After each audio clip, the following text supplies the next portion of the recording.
10-Minute Jazz Lesson Podcast, episode 385.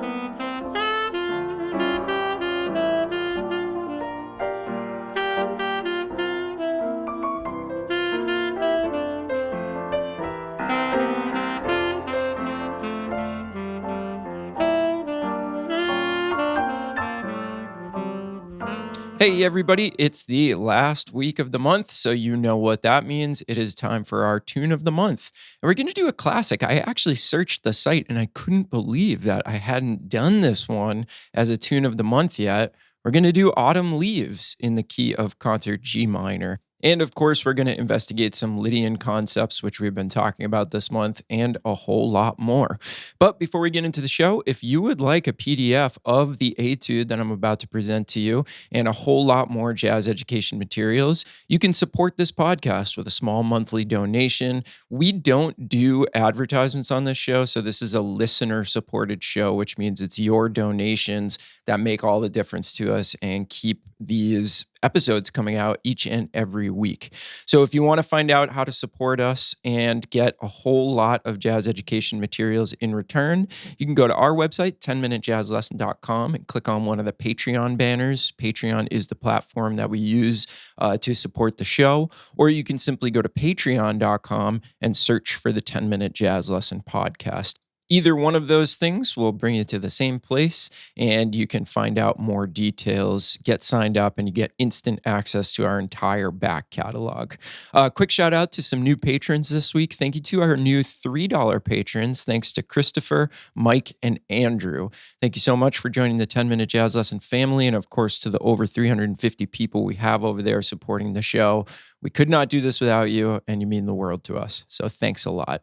Again, that's patreon.com. Search for the 10-Minute Jazz Lesson Podcast. All right. So as I said, we are going to bring our Lydian series in for a landing today by looking at an etude over the great jazz standard, Autumn Leaves. This is the perfect vehicle for these Lydian concepts that we've been talking about this month, because the changes are very, very conducive to using these particular devices. Now, let's talk about that for a second. So, as always, we're going to go through the chord progression and kind of do a little analysis of it. Most of you probably know the changes to this tune already, but if you don't, this will be really valuable for you. And even if you do know these chord changes already, we're going to try to get to the bottom of how to analyze them and how they actually function. And we'll talk about some of those Lydian things as we go through. All right, so let's start right at the top. So what we have on the first four bars is a very simple progression. In the key of concert B flat major, we have a 2, 5, 1, and then we go to the 4. And that's very, very simple. 2, 5, 1, 4.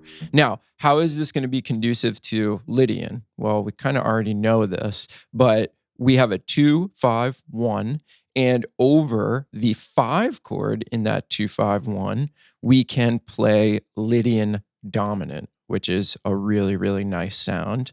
And then when we go to that 4 chord in bar 4, it is the Lydian mode of B flat major. So that's great. It's right there for us. In fact, that's probably the best thing to play over that chord, because we want to be playing in the key of B flat major, but we have an E flat in the bass, which is going to give us that A natural, which sort of defines that Lydian major sound. So again, 2, 5, 1, 4. And we can use Lydian over the second bar and the 4th bar. Okay, so then in the next measure, what we do is we play a 2, 5, 1 in the key of concert G minor. Now let's think about the relationship between B flat major, which is where we just had our cadence to, and G minor. G minor is the relative minor to B flat major. And that's what makes this tune so awesome to learn, and why a lot of us learn it as one of the first jazz standards, because the harmony just makes sense. We're playing in a major key, and then we modulate to the key of the relative minor. So if we put all of that together, we've got our 2, 5, 1, 1 in B flat major, we go to the 4, and then we go to a 2-5-1 and we tonicize the relative minor. Okay. Now in the second 8 bars, we just do exactly the same thing.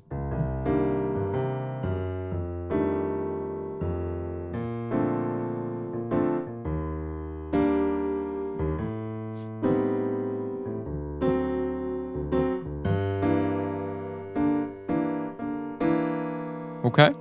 Now, all that happens on the next section, the next 8 bars, is we simply reverse that progression.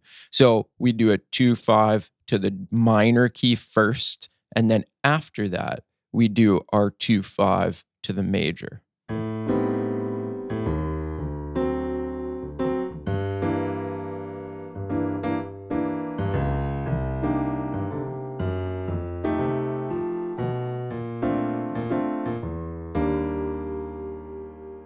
So a really nice progression and a progression that makes a lot of sense, frankly. And again, that's why this tune is so popular, and why it actually should be one of the first jazz standards that you learn, that everybody learns. Okay, so now in the last 8 bars is the only place where we really sort of step outside of this just fluctuating back and forth between the 2-5 in B flat major and the 2-5 in G minor. This is the only place where we step outside of that a little bit. So what we see initially is we see a 2-5 in G minor. And then we do land on G minor, but what you'll notice is that it's a G minor 7 now instead of a G minor 6. And what this is doing is it's setting us up for a progression. Now, a lot of people will play this in a different way. Some people will play a 3-6-2-5 in the key of the 4. So that's E flat major. So if we think about a 3-6-2-5 in the key of E flat major, we're going to go G minor 7, C, F minor 7, B flat, and then land on E flat. Okay. That's generally the way that I like to play it. So we get that 2-5. But then when we land on G minor, we kick off that 3-6-2-5.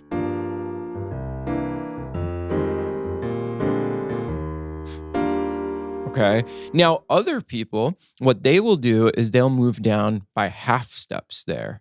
And the whole point of this is that a lot of other people, they'll never land on that E flat chord. They'll simply just start 4 bars from the end, a 2-5 back to G minor. And by moving in half steps, that really, really lends itself to ultimately going to that A half diminished chord, that 2 chord in the key of G minor. So when we land on that G minor chord, what a lot of people will do is they'll play G minor, then they'll go down a half step to F sharp 7, and then they'll go down another half step to F minor 7, and then they'll go down another half step to E7, and then that is sort of the 5 of 2, which brings us to that chord 5 and then 1. Okay? So while that might be confusing, really think about that for a second. The first way would be 3-6,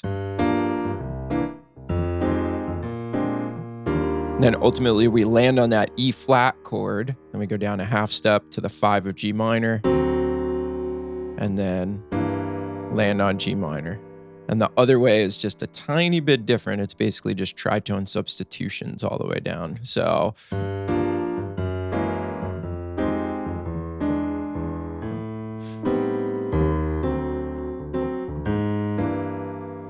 and it basically just depends on kind of who you're playing with, whether they're going to do one or the other. And I think both of them are really fine. All right. And that's the beauty of playing jazz, is that like certain people will play standards a little bit differently depending on what they like. And there's nothing wrong with that. In fact, that's the whole spirit of jazz.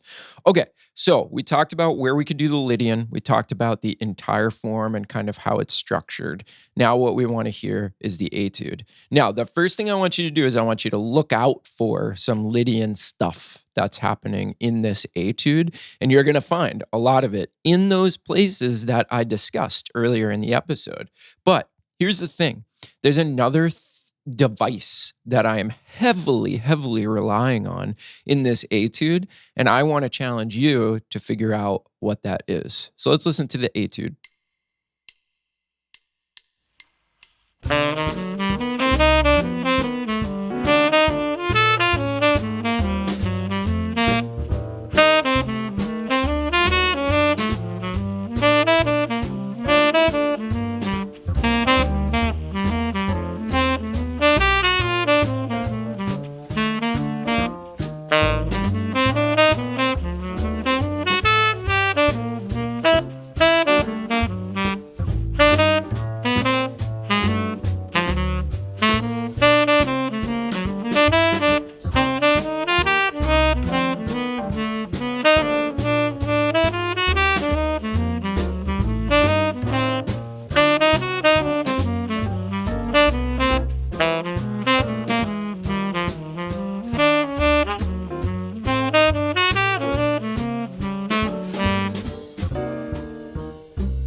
All right, so there's the etude for the week. Remember, if you want to get your hands on that, just become a Patreon supporter and you'll get that in all the different keys.